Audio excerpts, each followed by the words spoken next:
हरे कृष्ण। श्रीमद् भगवत गीता के 35वें सेशन में मैं आप सबका स्वागत करता हूँ। आज हम पढ़ेंगे श्रीमद् भगवत गीता के तृतीय अध्याय के 26वें श्लोक से 30वें श्लोक तक। और इसमें हम जानेंगे इन 7 महत्वपूर्ण सवालों का उत्तर और साथ ही बहुत कुछ जो श्री भगवान हम सबको कहना चाहते हैं।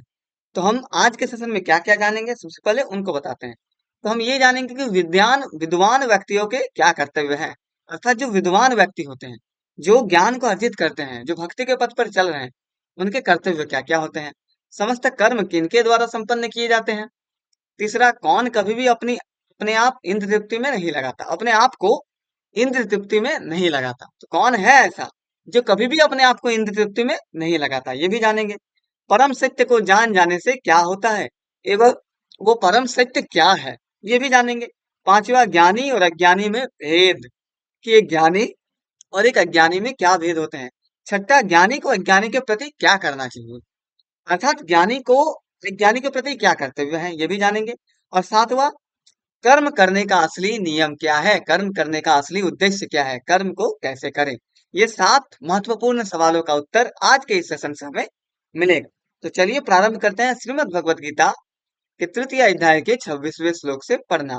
उसके पश्चात भूमिका के मंत्रों का उच्चारण, जिनका उच्चारण करने से बहुत ही अच्छा होता है। तो चलिए सबसे पहले इनका उच्चारण करते हैं, उसके पश्चात प्रारंभ करते हैं। ओम अज्ञानतिमिरान्धस्य ज्ञानाञ्जनशलाकया चक्षुर्नमिलितं येन तस्मै श्रीगुरुवे नमः। श्रीचैतन्यमनोभीष्टं स्थापितं येन भूतले स्वयं रूपः कदा मह्यं ददाति स्वपदान्तिकम्।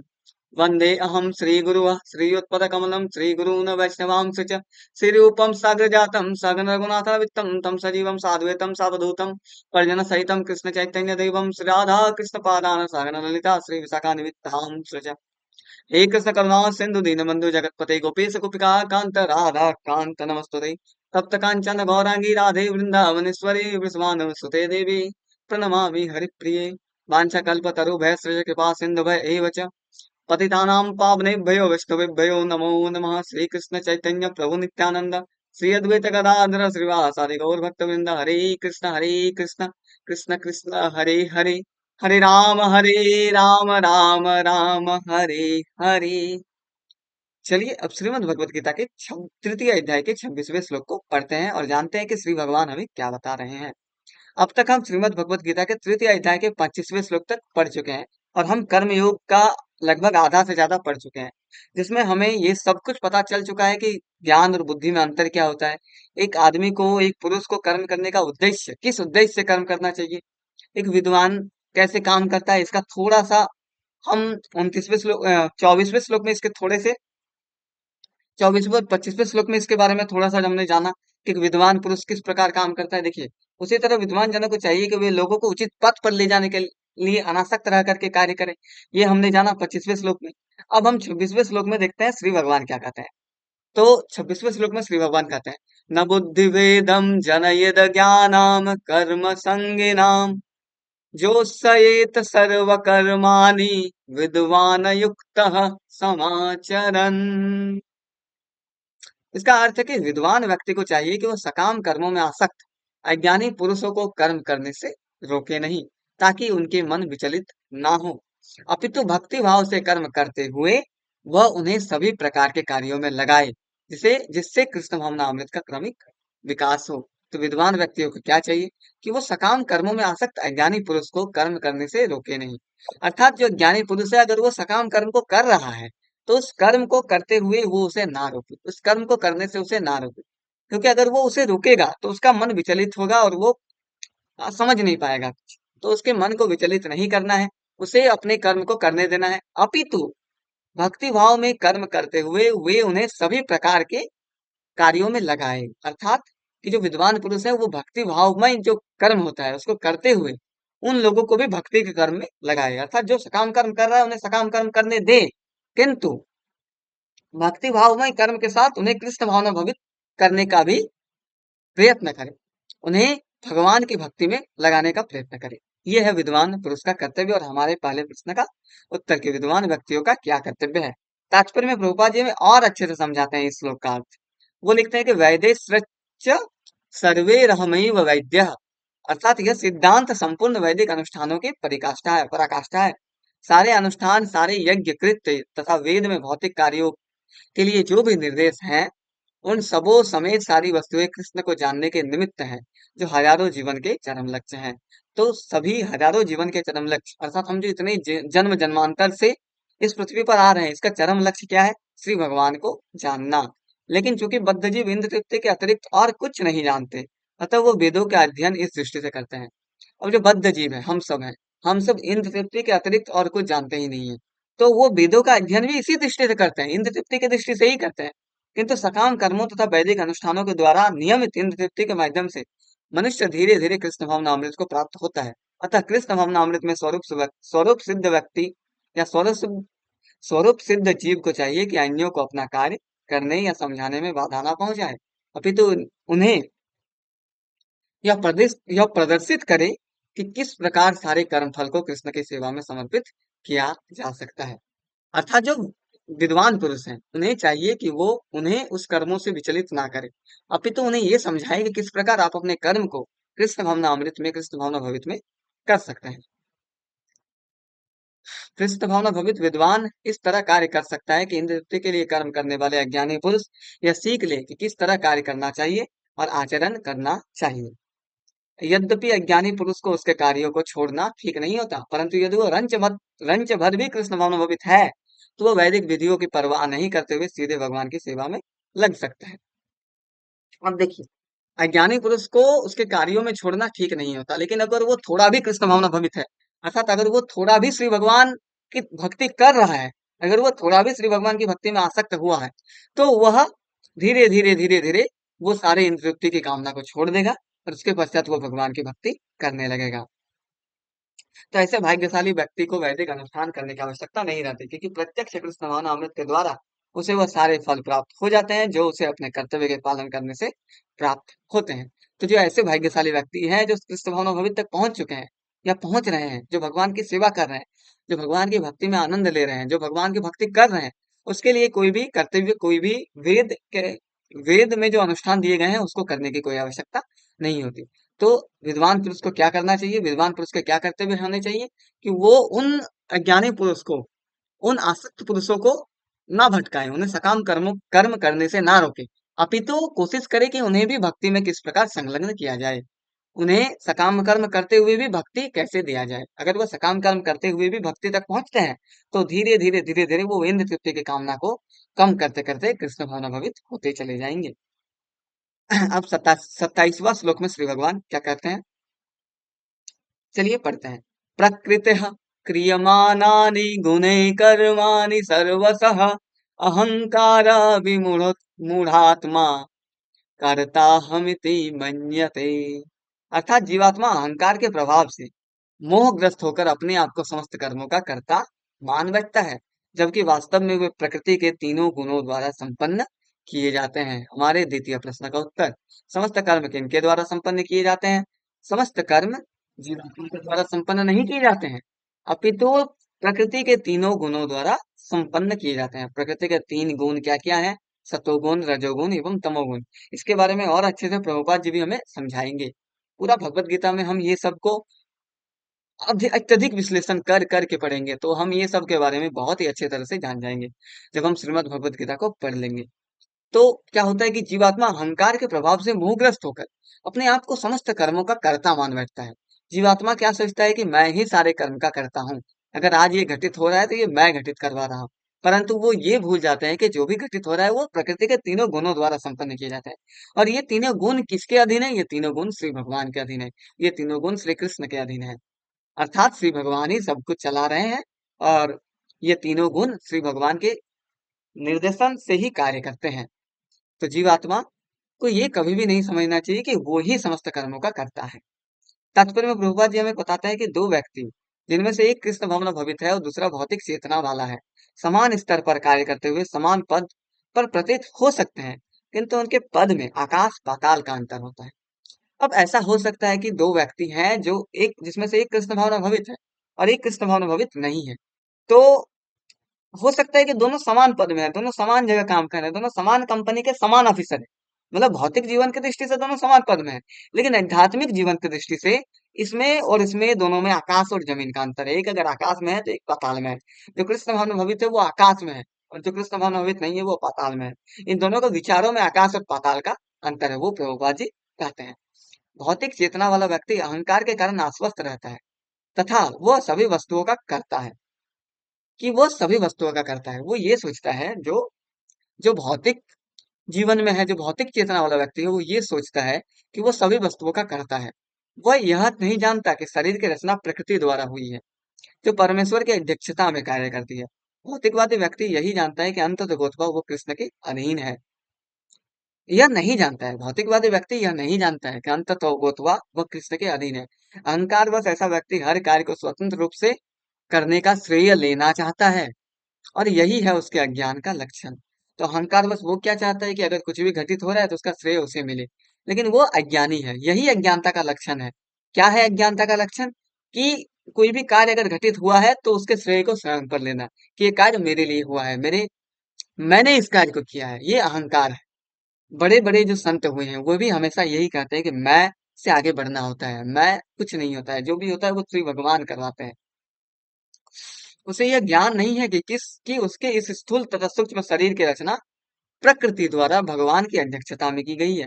अतः उसके सारे शारीरिक तथा मानसिक कार्य कृष्ण भावनामृत में रहकर कृष्ण की सेवा में तत्पर होने चाहिए। अज्ञानी व्यक्ति यह भूल जाता है कि भगवान ऋषिकेश कहलाते हैं। जो अज्ञानी व्यक्ति है वो ये भूल जाता है कि श्री भगवान ऋषिकेश कहलाते हैं, अर्थात वे शरीर के इंद्रियों के स्वामी हैं। इंद्र तृप्ति के लिए इंद्रियों का निरंतर उपयोग करते रहने से वो अहंकार के कारण वस्तुतः मोहग्रस्त रहता है, जिससे वो कृष्ण के साथ अपने शाश्वत संबंध को भूल जाता है। तो जो अज्ञानी व्यक्ति है वो ये भूल जाता है कि उसका और भगवान श्री कृष्ण का क्या संबंध है। वो ये अहंकार बस ये सोचता है कि सारा कार्य मैं करता हूँ, लेकिन सारा कार्य वो नहीं करते हैं। सारा कार्य प्रकृति के तीनों गुणों द्वारा संपन्न होते हैं।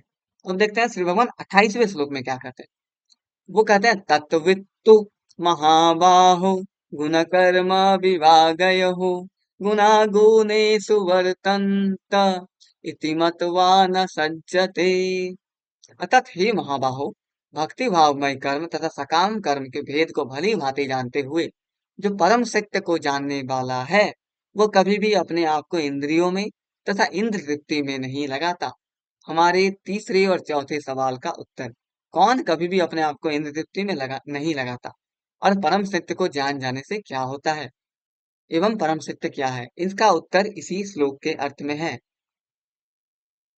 27वें श्लोक के अर्थ में, हे महाबाहो, भक्ति भावमय कर्म तथा सकाम कर्म के भेद को भली भांति जानते हुए जो परम सत्य को जानने वाले हैं। 28वें श्लोक के अर्थ में है कि हे महाबाहो, जो भक्ति भावमय कर्म तथा सकाम कर्म के भेद को भली भांति जानते हुए जो परम सत्य को जानने वाले हैं, वो कभी भी अपने आप को इंद्रियों में तथा इंद्र तृप्ति में नहीं लगाता।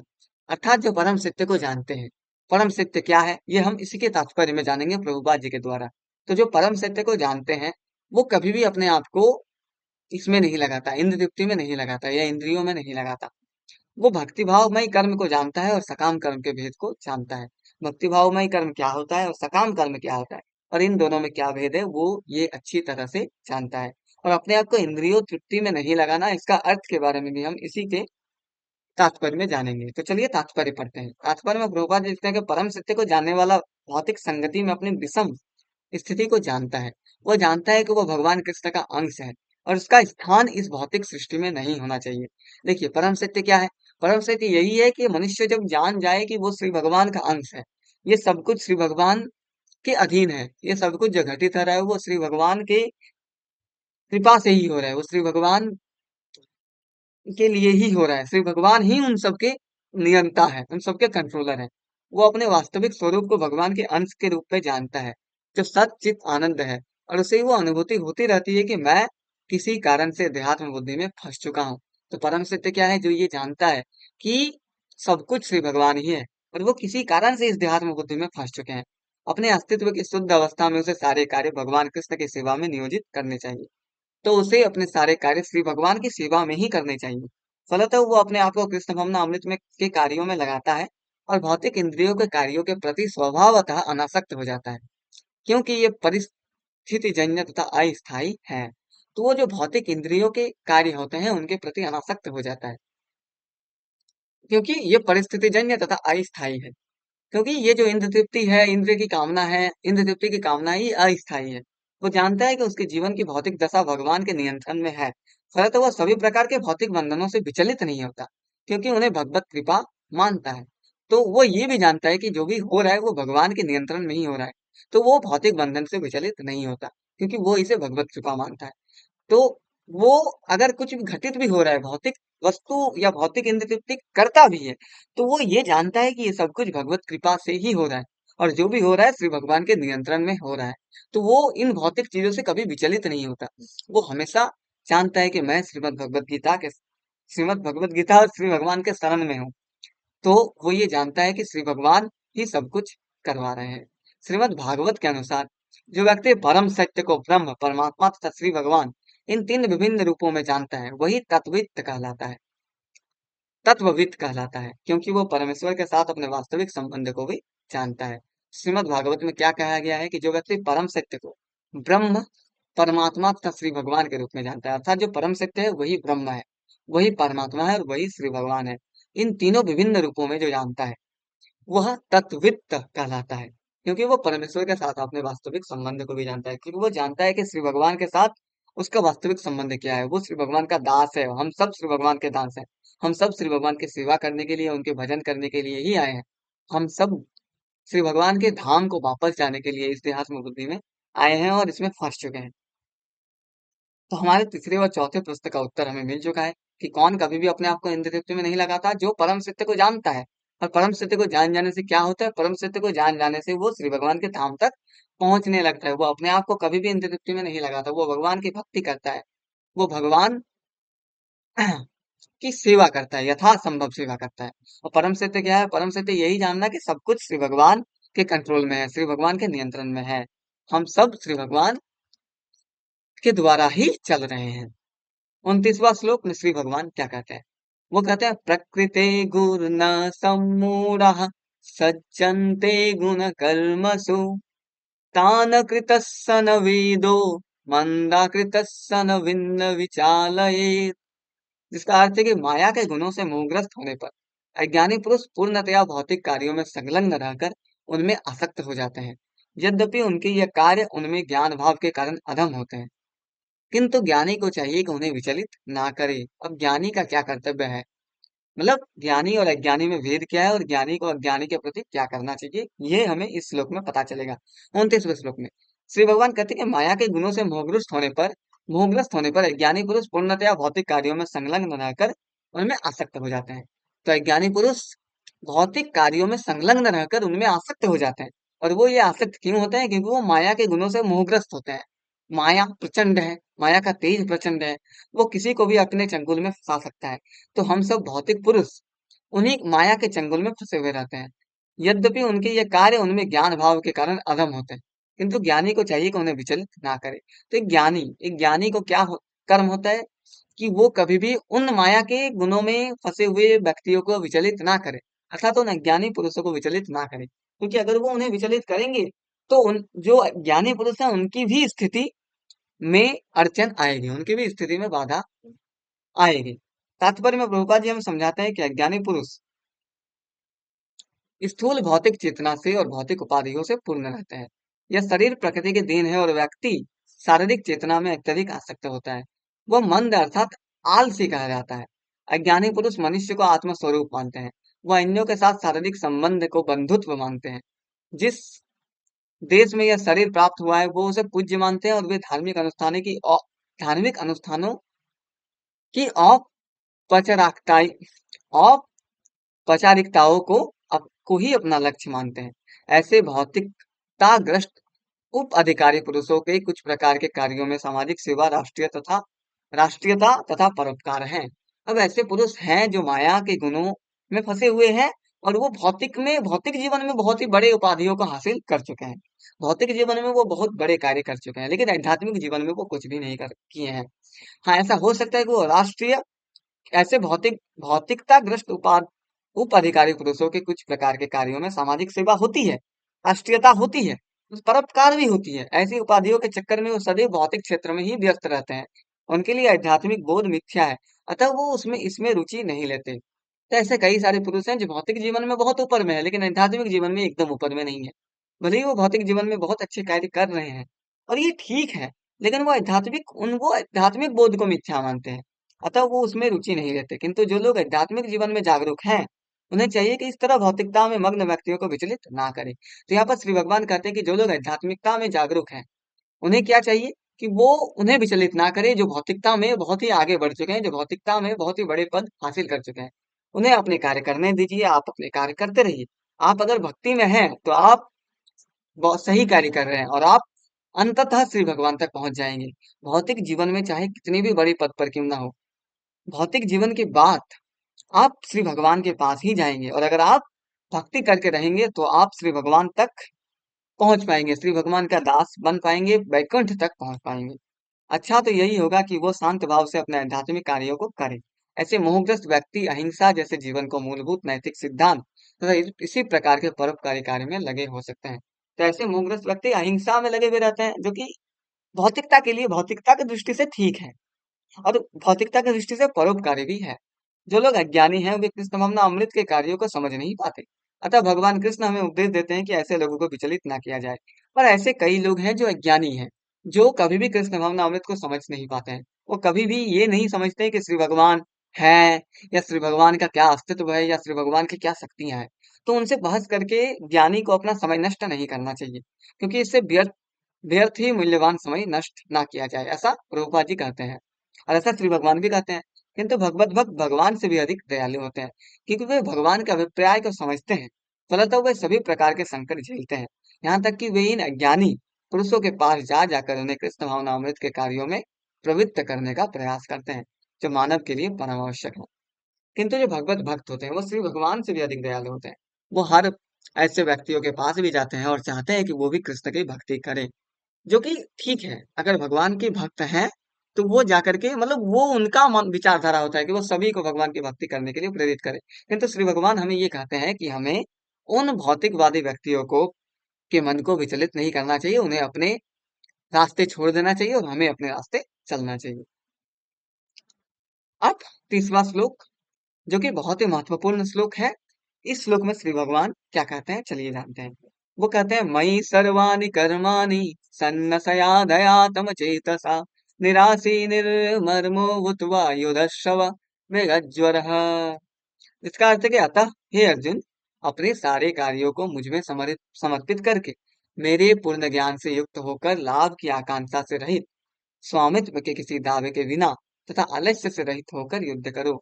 यहाँ पर श्री भगवान अर्जुन को आदेश देते हैं कि हे अर्जुन, अपने सारे कार्यों को मुझ में समर्पित करके, मेरे पूर्ण ज्ञान से युक्त होकर, लाभ की आकांक्षा से रहित, स्वामित्व के किसी दावे के बिना तथा आलस्य से रहित होकर युद्ध करो। लाभ की आकांक्षा से रहित, अर्थात हमें लाभ के बारे में नहीं सोचना है। अर्थात भगवान भी अर्जुन को कहते हैं कि लाभ के बारे में मत सोचो, लाभ की आकांक्षा से रहित होकर अपने आप को कभी भी स्वामित्व मत समझो, स्वामी मत समझो। स्वामित्व का कभी दावा मत करो। ये मत सोचो कि जो भी कार्य कर रहा हूँ वो मैं ही कर रहा हूँ। ये सब ना सोच करके आलस्य को छोड़ करके युद्ध करो। आलस्य भी नहीं लेना चाहिए। अगर आलस्य आएगा तो आप कर्म को सही ढंग से कर नहीं पाएंगे। तो आलस्य को छोड़ करके भगवान अर्जुन को युद्ध करने के लिए कहते हैं। तात्पर्य में जानते हैं प्रभुपाद जी हमें क्या कहते हैं। वो लिखते हैं कि यह श्लोक भगवत गीता का प्रयोजन को स्पष्टतया इंगित करने वाला है। भगवान की शिक्षा है कि स्वधर्म पालन करने के लिए सैन्य अनुशासन के सदृश पूर्णतया कृष्ण भावना भवित होना आवश्यक है। ऐसे आदेश से कुछ अजीब ऐसे आदेश से कठिनाई उपस्थित हो सकती है, फिर भी कृष्ण के आश्रित होकर स्वधर्म का पालन करना ही चाहिए, क्योंकि यह जीव की स्वाभाविक स्थिति है। तो ये जो आदेश है, कृष्ण भावना भवित पहुंचना, कृष्ण भावना भवित करना, ये युद्ध लड़ना, अर्जुन को जो आदेश मिला है, हो सकता है कि ये कठिनाई भरा हो, इसमें कई सारी कठिनाई हो, लेकिन मनुष्य को चाहिए कि भगवान कृष्ण का आश्रित होकर फल की कोई भी कामना ना करते हुए अपने कार्य का, अपने धर्म का पालन करना, क्योंकि यही जीव की स्वाभाविक स्थिति है। जीव भगवान के सहयोग के बिना सुखी नहीं हो सकता, क्योंकि जीव की नित्य स्वाभाविक स्थिति ऐसी है कि भगवान की इच्छाओं के अधीन रहा जाए। अतः श्री कृष्ण ने अर्जुन के युद्ध करने का इस तरह आदेश दिया, मानो भगवान उसके सेनानायक हो। तो श्री भगवान इस प्रकार अर्जुन के युद्ध करने के लिए आदेश देते हैं, मानो कि भगवान ही उसके सेनानायक है, और परमेश्वर की इच्छा के लिए मनुष्य को सर्वस्व की बलि करनी होती है, और साथ ही स्वामित्व जताए बिना स्वधर्म का पालन भी करना होता है। अर्जुन को भगवान के आदेश का मात्र पालन करना था। परमेश्वर समस्त आत्माओं के आत्मा है। अतः जो पूर्णतया परमेश्वर पर आश्रित रहता है, या दूसरे शब्दों में जो पूर्णतया कृष्ण भवनाभावित है, वह अध्यात्म चेतसा कहलाता है। निराशीह का अर्थ है कि स्वामी के आदेश अनुसार कार्य करना।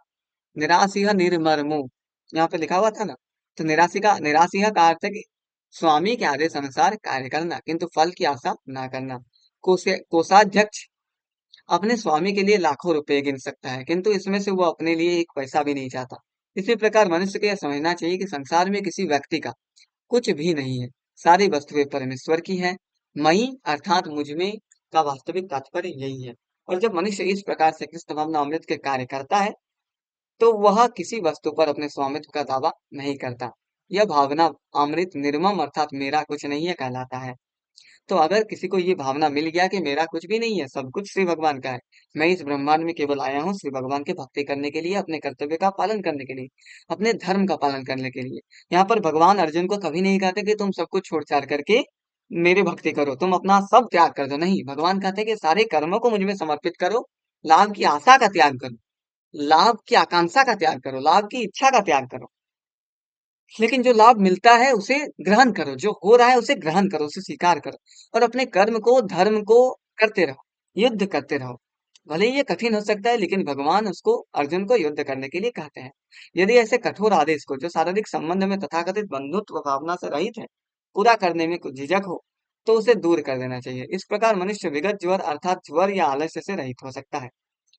अपने गुण तथा स्थिति के अनुसार प्रत्येक व्यक्ति को विशेष प्रकार का कार्य करना होता है, और ऐसे कर्तव्यों का पालन कृष्ण भावनाभावित होकर किया जा सकता है। तो अपने गुण तथा स्थिति के अनुसार मनुष्य को कई सारे कर्तव्य का पालन करना होता है, और ऐसे कर्तव्य का पालन कैसे किया जाता है? कृष्ण भावनाभावित होकर के किया जा सकता है। इससे मुक्ति का मार्ग प्रशस्त हो जाएगा। तो इस श्लोक से श्री भगवान यही बताते हैं कि अपने सारे कार्यों को हमें श्री भगवान को समर्पित कर देना चाहिए। उसके बाद भगवान के ज्ञान से युक्त होकर के ये हमेशा हमें जानना चाहिए कि जो भी है वो सब कुछ श्री भगवान की है। लाभ की आकांक्षा नहीं करनी चाहिए। श्री भगवान को जब देना होगा श्री भगवान अवश्य देंगे, तो हमें लाभ की आकांक्षा नहीं करनी चाहिए, और हमें अपने आप को कभी भी स्वामी नहीं मानना चाहिए। स्वामित्व के कोई भी दावा नहीं करना चाहिए, और आलस्य का कर्म से मतलब आलस्य का कर्म में कोई स्थान नहीं होना चाहिए। आलस्य से रहित होकर के कर्म करना चाहिए। तो हमारे 7वें सवाल का उत्तर भी हमें मिल चुका है कि कर्म करने का असली नियम क्या है, जो 30वें श्लोक में था। तो आज के सेशन से हम क्या क्या सीखे? आज के सेशन से हम इन 7 महत्वपूर्ण सवालों का उत्तर जाने कि विद्वान व्यक्तियों के क्या कर्तव्य हैं। उनके यही कर्तव्य है कि वो सही पथ पर चले, वो मनुष्यों को सही पथ पर ले जाए, और वो उन्हें विचलित ना करे जो इस जीवन में आ, दूसरा कार्य में मग्न है, जो भौतिकता में मग्न है, उन्हें विचलित ना करें।